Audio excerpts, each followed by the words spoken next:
Good morning class. आज का जो टॉपिक है वो है कंप्यूटर लैंग्वेज। मीन्स जब भी हम कोई भी प्रोग्रामिंग या फिर कोडिंग करते हैं तो वो किस लैंग्वेज में करते हैं। क्या जिस हम लैंग्वेज में प्रोग्रामिंग या कोडिंग करते हैं वो लैंग्वेज कंप्यूटर समझता है, या फिर हम किसी और लैंग्वेज में प्रोग्रामिंग करते हैं और कंप्यूटर उसको किसी और लैंग्वेज में देता है।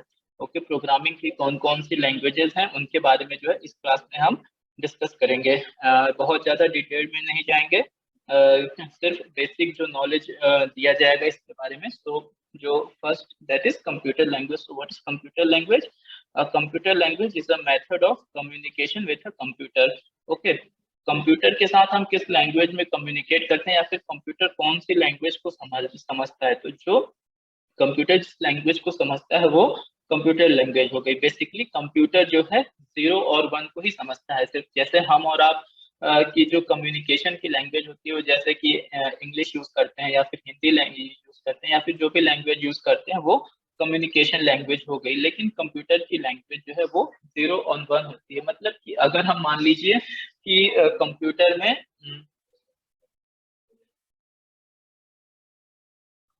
मान लीजिए कि आप कंप्यूटर में जो है हेलो लिख रहे हैं। ओके, आपने हेलो लिखा तो आपने तो हेलो लिखा, आपको स्क्रीन पर हेलो दिखाई दे रहा है, लेकिन कंप्यूटर इसको हेलो नहीं लेगा। कंप्यूटर हर जो एक वर्ड है उसको जो है कुछ कोड्स असाइन करता है जो कि वन और जीरो के फॉर्म में होता है। तो जैसे कि आपने अगर जो कीबोर्ड है उसकी सहायता से, उसकी हेल्प से जो है हेलो अगर टाइप किया तो कंप्यूटर हो सकता है उसको, जस्ट मैं एग्जांपल दे रहा हूँ, ये जरूरी नहीं कि कंप्यूटर उसको इसी फॉर्म में ले। उस इसमें जो है जीरो और वन का जो अरेंजमेंट है वो चेंज भी हो सकता है कंप्यूटर उसको zero zero one one one zero zero zero one इस तरीके से जो है ले। तो हमने क्या हुआ, हमने तो जो हमारी अंडरस्टैंडेबल लैंग्वेज थी जिसको हम समझते थे उसके फॉर्म में जो है कंप्यूटर को दिया, लेकिन कंप्यूटर ने जो है उसको समझने के लिए उसको क्या है इस फॉर्म में जो है चेंज कर दिया। ओके, तो ये जो है इसको जो है ट्रांसलेट कर दिया एक ट्रांसलेटर की सहायता से। ओके, सो जो है आपका कंप्यूटर की लैंग्वेज होती है, मेनली दो टाइप की लैंग्वेज होती है। एक होती है लो लेवल लैंग्वेज और एक होती है हाई लेवल लैंग्वेज। ओके, सो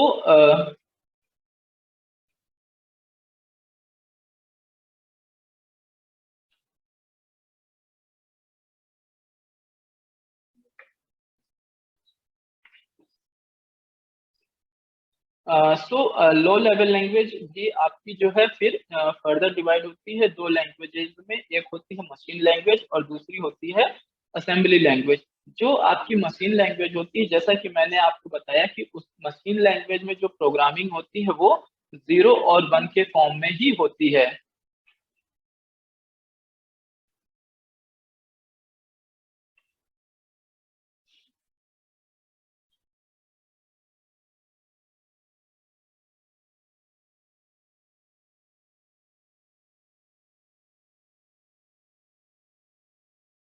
वो जो है जीरो और वन वन के फॉर्म में होती है। तो जो मशीन लैंग्वेज होती है उसमें जो प्रोग्रामिंग होती है वो जीरो एंड वन के फॉर्म में होती है। हम जो भी कंप्यूटर को इंस्ट्रक्शन देते हैं या फिर जो भी प्रोग्रामिंग या फिर कोडिंग करते हैं वो जीरो और वन के ही फॉर्म में करते हैं। ठीक है।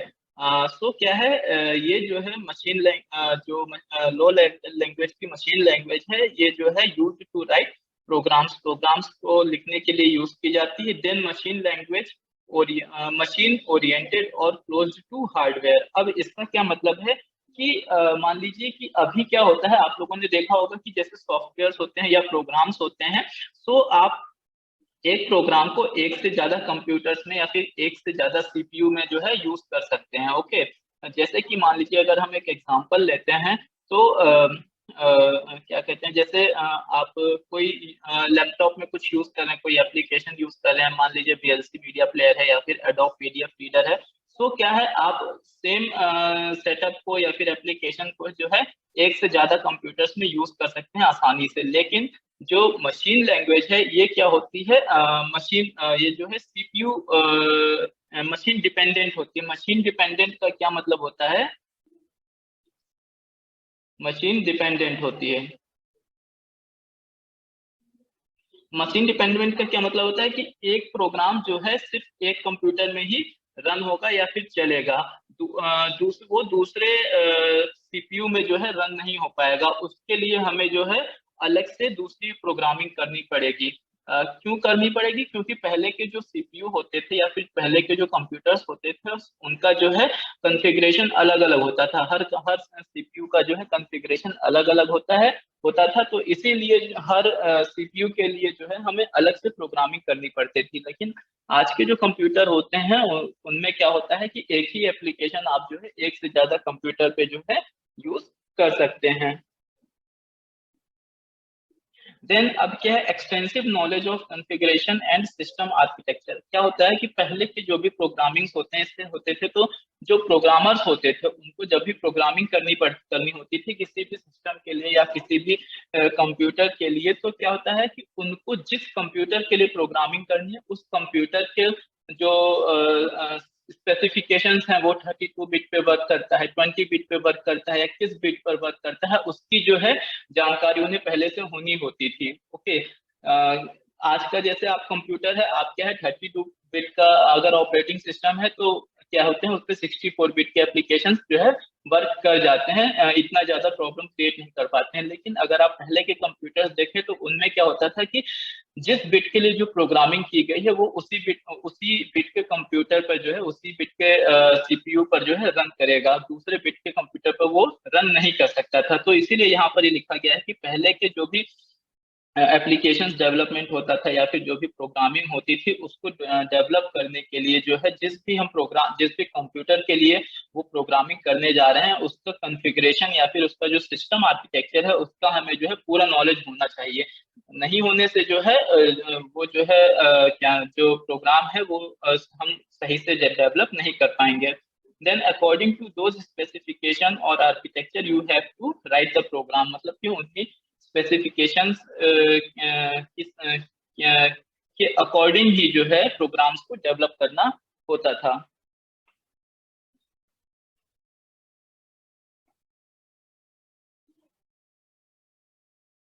उसके बाद आपका आता है कि एडवांटेजेस अब क्या है इसके। ओके, उससे पहले मैं एक चीज और बता देता। हाँ, एडवांटेजेस।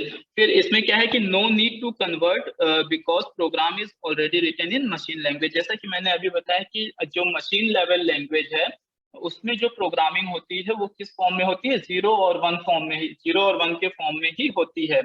ओके, सो जीरो और अब क्या है कि कंप्यूटर भी क्योंकि जीरो और वन को ही समझता है और हमारी प्रोग्रामिंग भी जीरो और वन में ही हो रही है। ओके, सिंपल सा अगर हम एग्जांपल देते हैं कि जैसे मान लीजिए मैं और आप कम्युनिकेट कर रहे हैं एक दूसरे से और मुझे भी हिंदी आती है और आपको भी हिंदी आती है, तो क्या है हम दोनों आपस में एक दूसरे से आसानी से कम्युनिकेट कर लेंगे, हमें किसी ट्रांसलेटर की जरूरत नहीं पड़ेगी। ओके, सो अब क्या है उससे और क्या फायदा होगा कि हमें कम्युनिकेशन में कम टाइम लगेगा। क्यों? क्योंकि हमें किसी ट्रांसलेटर की जरूरत नहीं पड़ रही है। अगर हमें ट्रांसलेटर की जरूरत पड़ेगी तो क्या होगा, पहले हम कुछ बोलेंगे, ट्रांसलेटर उसको जो है जो आप मान लीजिए कि मुझे हिंदी आती है, मुझे इंग्लिश नहीं आती है, लेकिन आपको इंग्लिश आती है और हिंदी समझ में नहीं आती, तो मैंने हिंदी में कुछ आपसे बोला, तो क्या है क्योंकि आपको हिंदी नहीं आती है तो ट्रांसलेटर हम एक रखेंगे जो कि मैंने हिंदी में जो बोला है उसको इंग्लिश में ट्रांसलेट करके आपको बताएगा। तो क्या हुआ, पहले जो है हमारा कम्युनिकेशन स्ट्रेट हो रहा था, फेस टू फेस कम्युनिकेशन हो रहा था, लेकिन अभी क्या है वो कम्युनिकेशन थ्रू ट्रांसलेटर हो रहा है। मैं ट्रांसलेटर से कुछ कह रहा हूँ, ट्रांसलेटर उसको जो है आपकी लैंग्वेज में ट्रांसलेट कर रहा है और फिर जो है आप ट्रांसलेटर को कुछ बोल रहे हैं, फिर ट्रांसलेटर उसको हिंदी में कन्वर्ट करके मुझे बता रहा है। तो क्या यहाँ पर क्या हो रहा है कि कम्युनिकेशन में जो है टाइम लग रहा है। ओके, लेकिन तो इसी एग्जांपल को हम यहाँ पर अगर लें तो जो भी हम प्रोग्रामिंग कर रहे हैं क्योंकि वो जीरो और वन के फॉर्म में कर रहे हैं और कंप्यूटर भी जो है जो लैंग्वेज समझता है वो भी जीरो और वन के फॉर्म में है, तो क्या होता है कि जो प्रोग्रामिंग या फिर जो भी प्रोग्राम एग्जीक्यूशन का टाइम है, प्रोग्राम के रन होने का टाइम है, वो ज्यादा नहीं होता, बहुत ही कम होता है। ओके, क्यों? क्योंकि इसमें जो है लैंग्वेज को कन्वर्ट नहीं करना पड़ रहा है। सो ये इसका एक एडवांटेज है। उसके बाद डिसएडवांटेजेस में अगर हम आए, सो क्या है कि not understandable by human. Okay, अब नॉट अंडरस्टैंडेबल बाय ह्यूमन का क्या मतलब है कि मान लीजिए कि हमने कुछ लिखा, अब क्या है कि मैंने लिखा 0 1 0 0 1 0 0। ओके, कंप्यूटर इसको समझ सकता है, लेकिन क्या आप समझ सकते हैं कि ये क्या लिखा हुआ है? नहीं समझ सकते हैं। क्यों? क्योंकि हमें ये लैंग्वेज नहीं आती है 1 और 0 की। हमें कौन सी लैंग्वेज आती है? हम हिंदी या इंग्लिश समझ सकते हैं। ओके, सो क्या है कि ये जो मशीन लेवल लैंग्वेज है, ये ह्यूमंस इसको अंडरस्टैंड नहीं कर सकते। इसको सिर्फ और सिर्फ जो है कंप्यूटर ही अंडरस्टैंड कर सकता है। Then programs are system dependent. जैसा कि मैंने बताया था कि इसमें जो भी प्रोग्रामिंग करनी होती है, मशीन लैंग्वेज में जो भी प्रोग्रामिंग करनी होती है, वो हम अकॉर्डिंग टू द सिस्टम करते हैं। हमें वो प्रोग्राम किस सिस्टम पे रन करना है, हम किस सिस्टम पे वर्क करना चाहते हैं, उस सिस्टम का जो कॉन्फ़िगरेशन होगा, उसके जो स्पेसिफिकेशंस होंगे, उसके हिसाब से ही जो है हम सॉफ्टवेयर को डेवलप करेंगे। सो क्या है कि अब एक सिस्टम के लिए जो सॉफ्टवेयर है वो दूसरे सिस्टम पे नहीं वर्क करेगा। क्यों वर्क नहीं करेगा? क्योंकि दूसरे सिस्टम के जो स्पेसिफिकेशंस हैं, उसका जो कॉन्फ़िगरेशन है, वो पहले सिस्टम से अलग है। सो दूसरे सिस्टम पर कोई भी वर्क करने के लिए, कोई भी एप्लीकेशन रन करने के लिए, हमें उस सिस्टम के लिए अलग से जो है प्रोग्राम डेवलप करना पड़ेगा। Then it is difficult to program and write. अब क्या है, इसमें जो प्रोग्रामिंग होती है बहुत टिपिकल होती है। ओके, और इसको मॉडिफाई करना भी बहुत टिपिकल होता है। क्यों? मान लीजिए कि कोई प्रोग्रामिंग की गई है 0 और 1 का यूज करके। ओके, मान लीजिए हमने ये एक छोटा सा, जैसे एक एग्जांपल दे रहा हूं मैं। ये मान लीजिए कि किसी ने एक प्रोग्राम किया है।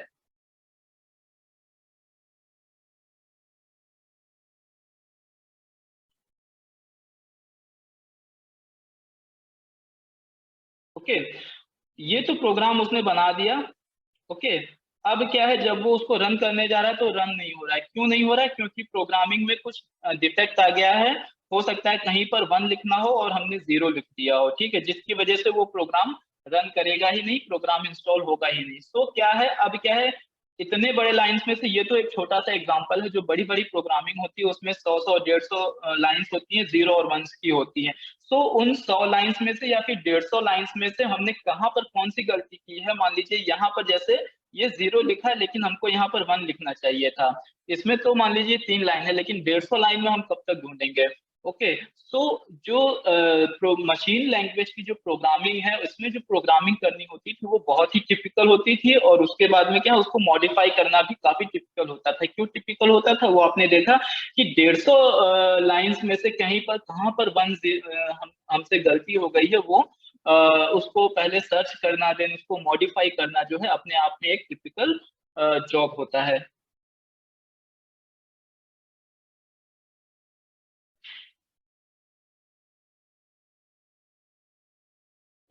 देन उसके बाद आता है असेंबली लैंग्वेज। ओके, सो जो मैंने आपको बताया कि जो दो टाइप की लैंग्वेज होती हैं, एक होती है लो लेवल लैंग्वेज, दूसरी होती है हाई लेवल लैंग्वेज। तो जो दो लो लेवल लैंग्वेज है वो फर्दर डिवाइड की गई है दो लैंग्वेजेस में। एक है मशीन लैंग्वेज और सेकेंड है असेंबली लैंग्वेज। सो असेंबली लैंग्वेज क्या है, इससे कैसे डिफरेंट है लो लेवल लैंग्वेज से, वो हम देख लेते हैं। कि अब जैसे कि मान लीजिए कि अगर हमें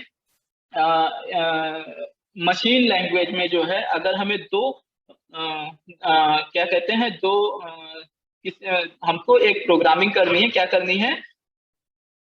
1 + 2 = कितना होता है, हमें कंप्यूटर से ये पूछना है। एक मिनट।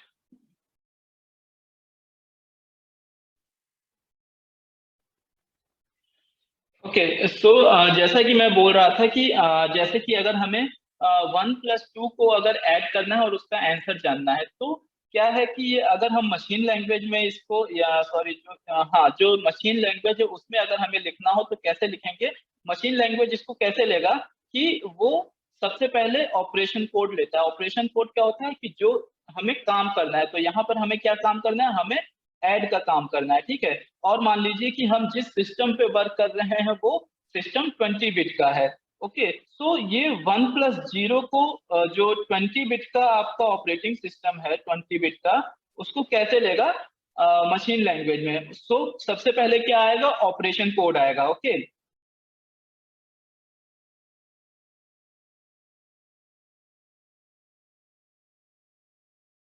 सो ऑपरेशन कोड में फर्स्ट क्या होता है? ऑप कोड कहते हैं। ऑपरेशन कोड को शॉर्ट फॉर्म में। तो जो प्लस का साइन है वो कंप्यूटर कैसे लेगा, वो इसको हो सकता है, एक एग्जांपल दे रहा हूं मैं कैसे ले, 0 0 1 1 इस तरीके से मान लीजिए ये प्लस के साइन के लिए जो है उसका मशीन लैंग्वेज का जो कंप्यूटर का है वो कोड हो गया। ओके, अब चूंकि ये जो सिस्टम है आपका 20 बिट पे काम कर रहा है, तो जो फर्स्ट 4 बिट है वो प्लस के लिए हो गया, देन जो जो उसके बाद उसको 1 लिखना है, तो 1 1 0 0। ओके, ऐसा 8 बिट तक जो है वो जाएगा, 8 बिट तक जाएगा, ये हो गया।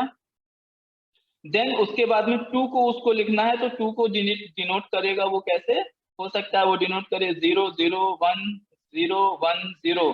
ओके, सो इस तरीके से जो है अगर हमें मशीन लैंग्वेज में 1 + 2 को दिखाना है तो हो सकता है उसका जो है प्रोसेस ये रहे।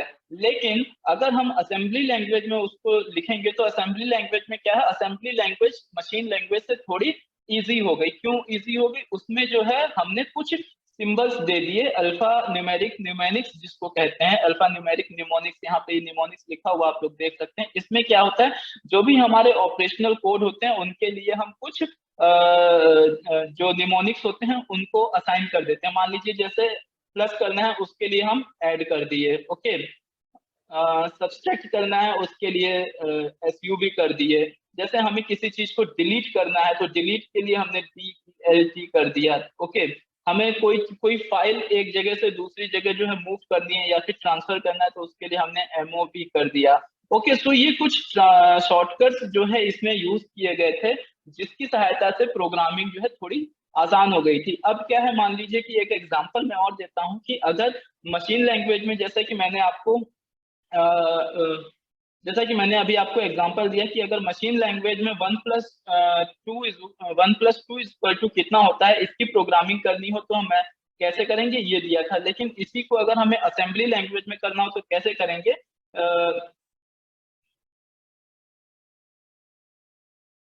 तो यहाँ पर क्या हो जाएगा, ऐड हो जाएगा, ADD ऐड हो गया।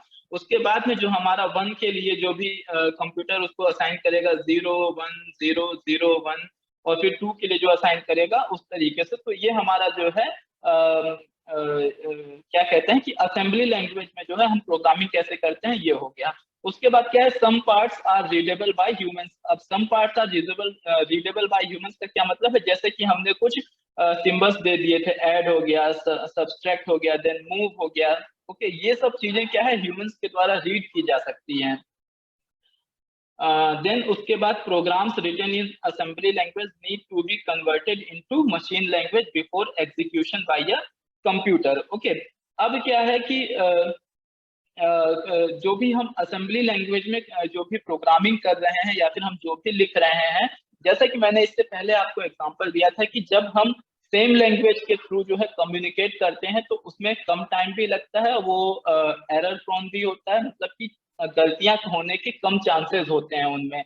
लेकिन जब भी हम दो लैंग्वेजेस को यूज करते हैं तो क्या होता है, कम्युनिकेशन में टाइम भी ज्यादा लगता है और हो सकता है बीच में मिसअंडरस्टैंडिंग या फिर कम्युनिकेशन गैप के चांसेस हो जाए। तो यहाँ पर भी क्या है, असेंबली लैंग्वेज क्या है, इसमें हमने कुछ चीजों को जो है ह्यूमन रीडेबल फॉर्म में चेंज कर दिया, या फिर जो 0 और 1 का फॉर्मेट था उसको हटा करके जो है कुछ न्यूमोनिक्स को ले आए थे। तो अब क्या है कि जब हम इस असेंबली लैंग्वेज में प्रोग्रामिंग करके उसको कंप्यूटर में रन होने के लिए या फिर एग्जीक्यूट होने के लिए ट्रांसफर करेंगे, तो क्या है, कंप्यूटर उस असेंबली लैंग्वेज को पहले मशीन लैंग्वेज में चेंज करेगा। क्यों चेंज करेगा, क्यों, क्योंकि कंप्यूटर को असेंबली लैंग्वेज नहीं आती है। ओके, कंप्यूटर को सिर्फ और सिर्फ 1 और 0 ही समझ में आता है।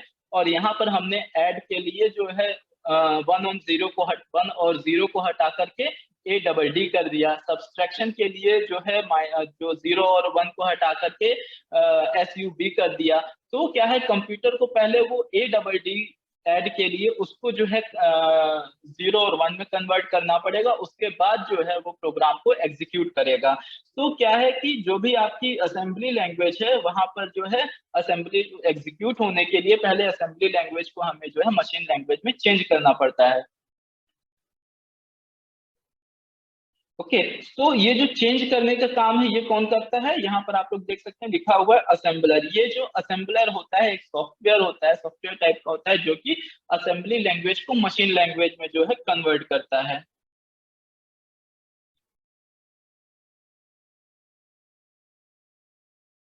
ओके, सो यहाँ पर आप लोग देख सकते हैं assembler it is a computer program which converts और translate assembly language into machine language. Okay, so यहाँ पर सबसे पहले असेंबली लैंग्वेज में हमने मान लीजिए कोई प्रोग्रामिंग की थी, हम लिख देते हैं ऐड करना है हमें, उसके बाद 1 0 0 1 0 1।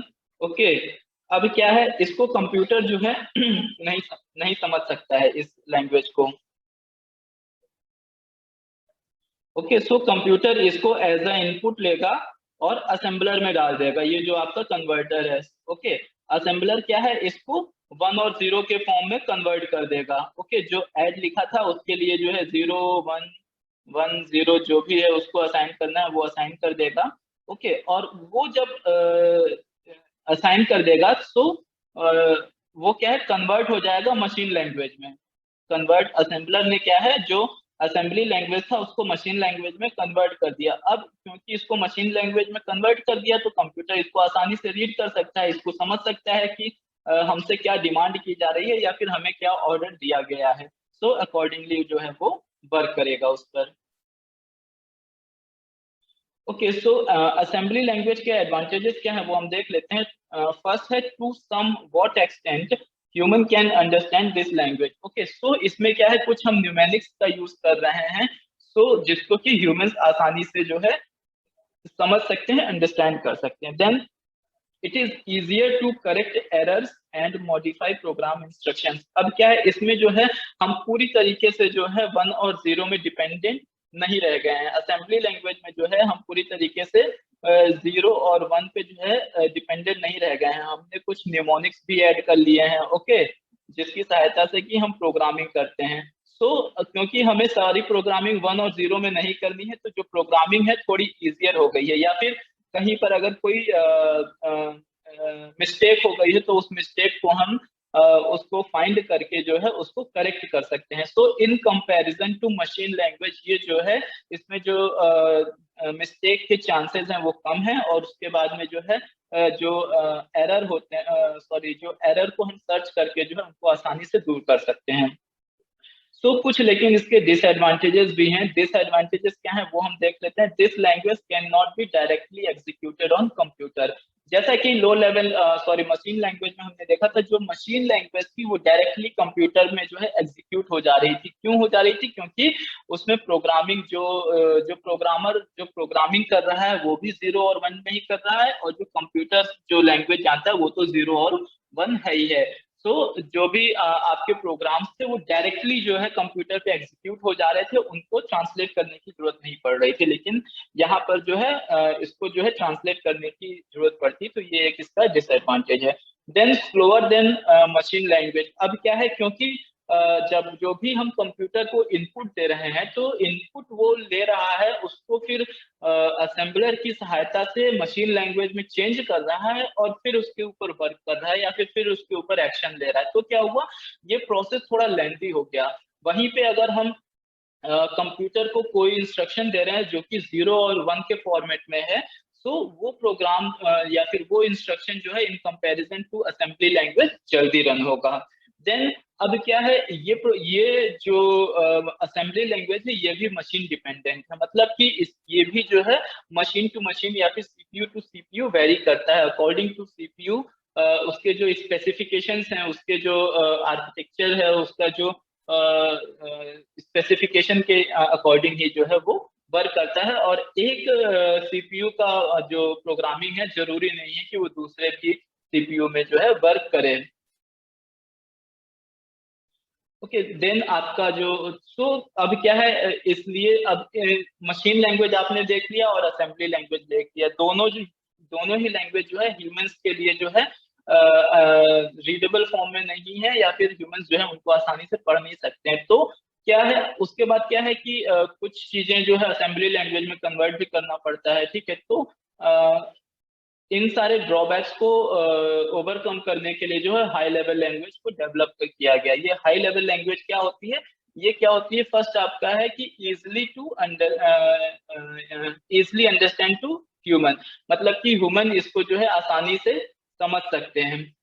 इससे पहले आपने देखा था कि जो भी प्रोग्रामिंग हो रही थी वो मोस्टली 1 और 0 के फॉर्म में हो रही थी, तो ह्यूमंस के लिए वो इजली अंडरस्टैंडेबल नहीं था। लेकिन यहाँ पर जो है आसानी से जो है इसको समझा जा सकता है, क्योंकि यहाँ पर क्या है कि जो भी प्रोग्रामिंग है वो जैसे कि इंग्लिश लैंग्वेज में हो गई पूरी प्रोग्रामिंग, जो भी प्रोग्रामिंग हो रही है वो इंग्लिश लैंग्वेज में हो रही है। सो इंग्लिश लैंग्वेज में हो रही है तो क्या है कि जो भी प्रोग्रामिंग में जो भी गलतियां होती हैं या फिर मान लीजिए कहीं पर हमको कुछ करेक्शन करना है, वो आसानी से हम कर सकते हैं। क्यों कर सकते हैं? क्योंकि वो सारा टेक्स्ट जो है इंग्लिश में या फिर इस किसी ऐसी लैंग्वेज में लिखा हुआ है जो ह्यूमंस के द्वारा आसानी से समझी जा सकती है, जिनको कि हम आसानी से रीड आउट कर सकते हैं। Okay, then no need to understand about architecture of CPU before writing programs। अब क्या है, जैसा कि मैंने पहले बताया था कि असेंबली लैंग्वेज या फिर जो मशीन लैंग्वेज है उसमें प्रोग्रामिंग करने के टाइम पे जो प्रोग्रामर है उसको जो है वो जिस भी मशीन के लिए प्रोग्रामिंग कर रहा है उस मशीन का स्पेसिफिकेशन, उसका आर्किटेक्चर जो है उसको ध्यान में रखना पड़ता था। लेकिन यहाँ पर ऐसा कुछ भी नहीं है। जो है कोई ऐसी जरूरत नहीं है कि सीपीयू के आर्किटेक्चर को या फिर उसका जो स्पेसिफिकेशन है उसको ध्यान में रखा जाए। देन नॉट मशीन डिपेंडेंट, ये जो है लेवल, ये जो हाई लेवल लैंग्वेज है ये मशीन डिपेंडेंट नहीं है। मशीन डिपेंडेंट नहीं है मतलब क्या है कि एक प्रोग्राम जो है एक से ज्यादा कंप्यूटर पे या फिर एक से ज्यादा सीपीयू पे जो है रन किया जा सकता है। ऐसा नहीं है कि हमें अलग अलग यूपीएस के लिए अलग अलग, सॉरी यूपीएस नहीं, अलग अलग सीपीयू के लिए जो है अलग अलग प्रोग्राम्स बनाने की जरूरत होती है। ओके, अब क्या है कि जो मैंने बताया कि जो प्रोग्राम्स होते हैं वो मशीन डिपेंडेंट नहीं होते हैं, लेकिन ओएस डिपेंडेंट हो सकते हैं। ओएस डिपेंडेंट हो सकते हैं का क्या मतलब है कि आपने जो प्रोग्राम विंडोज के लिए बनाया है जरूरी नहीं है कि वो आईओएस पे चले, या फिर जरूरी नहीं है वो यूनिक्स पे चले, जरूरी नहीं है वो मैक पे चले। ओके, तो जो प्रोग्राम्स होते हैं वो विंडोज डिपेंडेंट होते हैं। सो कुछ एग्जांपल्स हैं इसके जो हाई लेवल लैंग्वेज के, जैसे जावा हो गया, पाइथन हो गया, जावा स्क्रिप्ट है, सी प्लस प्लस है, रूबी है। ये कुछ एग्जांपल्स हैं हाई लेवल लैंग्वेज के। देन अब क्या है कि जो हाई लेवल लैंग्वेज है ये क्या है, ह्यूमंस तो इसको आसानी से रीड आउट कर सकते हैं, समझ सकते हैं, लेकिन जैसा कि मैंने पहले बताया है कि कंप्यूटर नहीं समझ सकता है। कंप्यूटर सिर्फ और सिर्फ 1 और 0 को ही समझता है। तो जैसे असेंबली लैंग्वेज में आपने देखा कि असेंबली लैंग्वेज को मशीन लैंग्वेज में कन्वर्ट करने के लिए जो है हम असेंबलर का यूज कर रहे थे, उसी तरीके से हाई लेवल लैंग्वेज को मशीन लेवल लैंग्वेज में चेंज करने के लिए हम दो चीजों का को यूज करते हैं। एक है आपका कंपाइलर और एक है इंटरप्रेटर। ओके, अब इन दोनों में डिफरेंस क्या है वो हम देख लेते हैं कि कंपाइलर क्या होता है और इंटरप्रेटर क्या होता है। अगर वर्किंग के हिसाब से देखा जाए तो दोनों का वर्क सेम है। मतलब क्या है कि कंपाइलर और इंटरप्रेटर दोनों ही हाई लेवल लैंग्वेज को जो है मशीन लैंग्वेज में चेंज करते हैं। डिफरेंस ये है कि जो कंपाइलर है वो जो आपका प्रोग्राम है उसको एक साथ पूरा लेगा, उसको जो है मशीन लैंग्वेज में चेंज करेगा, उसके बाद जो आपका कंप्यूटर या सीपीयू है उस प्रोग्राम को एग्जीक्यूट करेगा।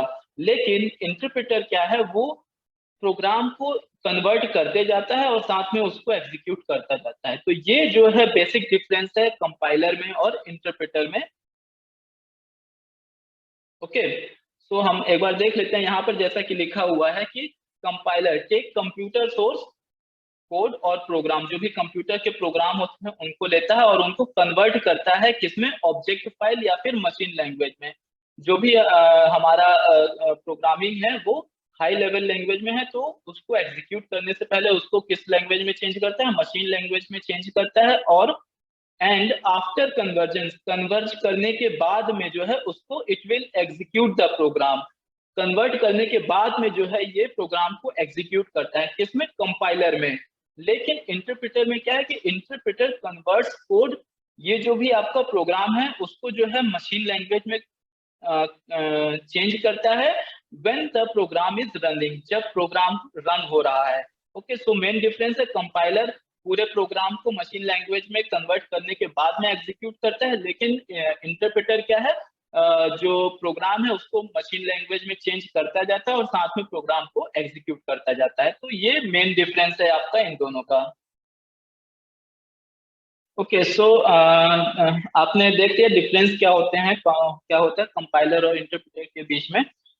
उसके बाद में जो है, अब क्या है, इसके भी कुछ एडवांटेजेस और डिसएडवांटेजेस होते हैं, वो हम देख लेते हैं। सो हाई लेवल लैंग्वेज का जो एडवांटेज है, it is independent to computer architecture. मतलब कि जैसा कि मैंने पहले बताया था कि जो मशीन लैंग्वेज है या जो असेंबली लैंग्वेज है, इसमें प्रॉब्लम क्या होती है कि अलग अलग स्पेसिफिकेशंस के सीपीयूज के लिए जो है अलग अलग प्रोग्रामिंग करनी पड़ती है, या फिर जब भी कोई प्रोग्रामर कोई प्रोग्रामिंग करता है तो वो उसको प्रोग्रामिंग के टाइम पे जो कंप्यूटर या फिर सीपीयू का जो स्पेसिफिकेशन है उसको जो है ध्यान में रखना पड़ता था। लेकिन यहाँ पर क्या है कि अलग अलग जो स्पेसिफिकेशंस के सीपीयू या फिर कंप्यूटर होते हैं, उन पे जो है सेम आपका जो एप्लीकेशन है या फिर जो प्रोग्राम है वो रन कर जाता है। तो ये जो हाई लेवल लैंग्वेज है, ये मशीन इंडिपेंडेंट है। मतलब कि मशीन कौन सी है, किस स्पेसिफिकेशन की है, इसका इस पर कोई भी इफेक्ट नहीं पड़ता है। Then next advantage, it is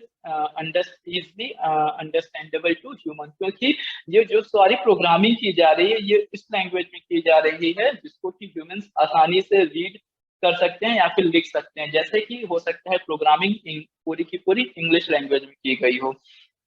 so क्योंकि जो लैंग्वेज है वो ह्यूमंस के द्वारा आसानी से समझी जा सकती है, उनके द्वारा लिखी जा सकती है, तो ये आसानी से समझने योग्य है। Then less error prone, then easy to find and debug errors. जो भी एरर्स हैं उनको आसानी से ढूंढा जा सकता है, उनको डिबग किया जा सकता है। देन डिसएडवांटेजेस में क्या है कि slower then assembly and machine language. Okay, अब क्या है कि ये जो लैंग्वेज है हाई लेवल लैंग्वेज, ये असेंबली लैंग्वेज और जो आपकी मशीन लैंग्वेज है उससे भी स्लोअर है। क्यों स्लोअर है? क्योंकि इसमें जो भी आपकी प्रोग्रामिंग है वो एग्जीक्यूट होने से पहले जो है, जैसे कि आप लोगों ने असेंबली लैंग्वेज में देखा था, उसको ट्रांसलेट करना पड़ रहा था हमको असेंबलर की सहायता से, उसी तरीके से यहाँ पर भी जो हाई लेवल की लैंग्वेज है उसको जो है एग्जीक्यूट करने से पहले या फिर उसको मशीन लैंग्वेज में चेंज करने के लिए जो है हमें कंपाइलर या फिर इंटरप्रेटर का यूज करना पड़ रहा है। So this was all about